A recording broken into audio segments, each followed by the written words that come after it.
My name's Jyoti Fernandez. I work with the Landworkers Alliance, which is a union of small and family farms here in the UK. I have a farm in Dorset. I've been farming there for the last 20 years with my husband and my 4 daughters. It's a mixed family farm. We have cider apples, and there's lots of cider downstairs, by the way, if you want to buy any, and loads of vegetables. We've got sheep. I milk cows. I have 6 cows, and I make my own cheese. And it's all part of a mixed integrated system where we take one part of the farm and we produce something and we put it into another part of the farm, and we have a processing center there that we built this beautiful house, where all the smallholders can come and they can make cheese and cider and jam and all sorts of products and sell them to the local community. And we have 52 different smallholders as part of this cooperative. And I feel like since we've been in Dorset, I think 25 years ago, my father sent me to India because I grew up in America and I wasn't, in connection with much of the land there because all the food comes from McDonald's. We ate out at the all-you-can-eat bar on a Sunday and everything else. And he said, you need to go back to the village I came from in Karwar in India. And, he sent me to India, and I went and talked to loads of activists there, and I really connected with people and farmers who were living on the land. I actually, Vandana won't remember it at all. I talked to her, and I talked to various other people. And I remember one piece of advice that she gave me then, because I thought, can I come and work at your institute in Bangalore? And one thing she told me, she said, what's really important? Go back to where you are and work and build up the farming communities where you are, because that's what's going to make the difference, is that everywhere in the world we build up these communities and we really change the world where we are and do absolutely everything in our power to make this world a better place and build that alternative for what's going to be a better place.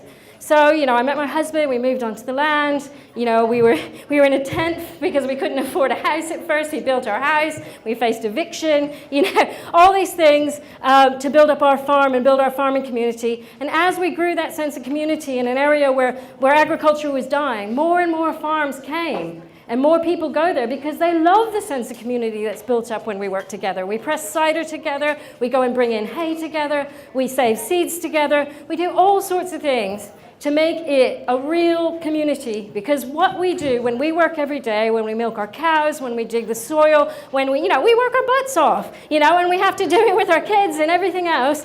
And we do this because we want to be providing healthy, affordable, local food for everybody. And we really believe in what that does to make our lives and everybody's lives more meaningful, and to make what it is to be human something that's very, very real and tangible, and we can really feel that sense of life. That's what farming is about for us. And that's what we want to bring to agricultural policy everywhere, is that sense of life. Because food and farming isn't about market economics. It isn't about how much money or how much profit you can make from it. It's about how we feed ourselves and how much life it gives to us inside ourselves. And that's what we work for every day. Now, our union came together because we wanted to make it easier to become a smallholder farmer and to make our livelihood in that way, and to live this life that we believe is something that everybody should be able to have a part of. Everybody needs good food when they eat 3 times a day, and hopefully 3 times a day, hopefully. And we're a part of La Via Campesina. Our union is a part of 300 million farmers worldwide, small-scale peasant farmers, fighting for what we call agroecology, agroecological farming and food sovereignty. The idea that everybody should have control over the food systems that feed themselves and their local communities. And the resources that we need in order to be able to produce that food. We need land, we need water, we need seed, we need the financial resources from government to support everybody's right to food. All of these things are incredibly important to making an agrarian way of life that feeds the populations something that is sustainable and very, very real. Here in the UK is where I want to go to, because I know I only have 5 minutes. And believe me, I can keep talking.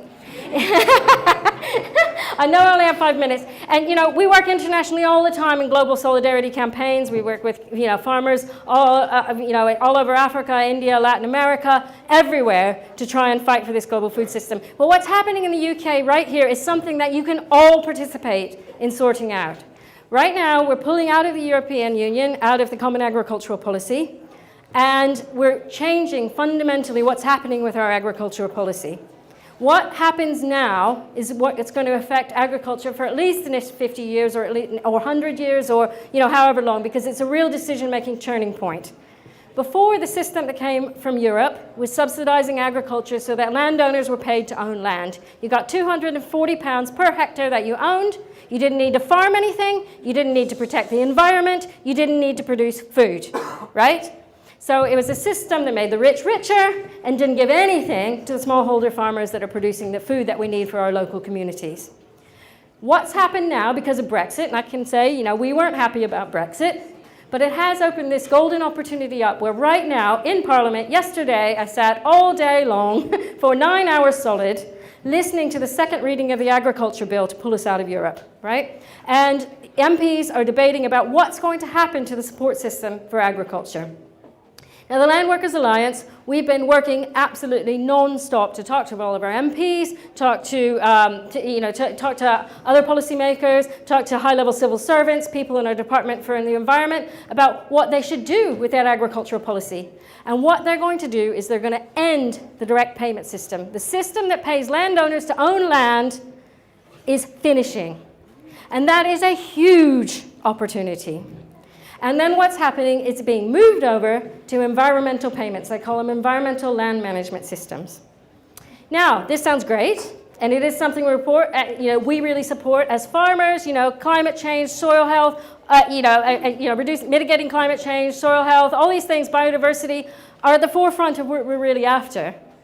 But there is something in what they're debating and what they're putting through on this proposal right now is that farming is missing from that picture.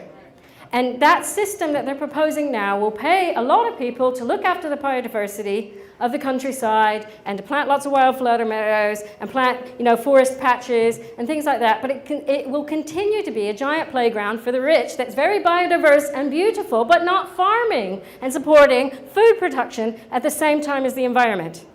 And so what we're trying to propose right now is an amendment that goes into the agriculture bill that was read through yesterday that brings those things together, that puts food production with protection of the environment, because the two go absolutely 100% hand in hand, and you know that, and every farming community that is represented on these walls knows that it's entirely possible to feed this planet and look after the earth at the same time. And we need to make sure that policymakers know that that is entirely possible. And there's measures that can be put into place, and you need to support us. And you can all do this because the power that's there in government, I was listening to each one of those MPs speak, and they were all saying food is really important, the countryside is really important, the environment is really important. It's loads of really wonderful things. But they don't quite know which policies to put into place to make that happen. And of course, there's loads of vested interest hanging in the background, waiting to pounce on that vacuum in what they actually put into place behind all those words. And what you can do, the power that all of you have, is to talk to your MPs. Look at the amendments we're putting forward that we really know will help agroecology, small-scale farmers, the right to food, making sure there's healthy, affordable, accessible local food for everybody in place. So come to what we're organizing on Sunday, the Good Food March.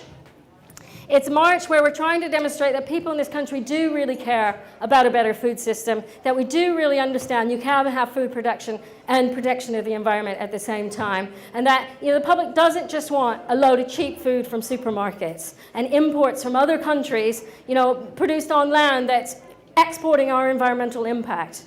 And those kind of things, they don't really know that the public actually cares about that sort of thing. And we need to let them know that the public does care and does know about this sort of thing, because we're not going to stand a chance of pushing through these amendments, which could make a real difference to the future of agriculture in this country, unless the public shows that they care.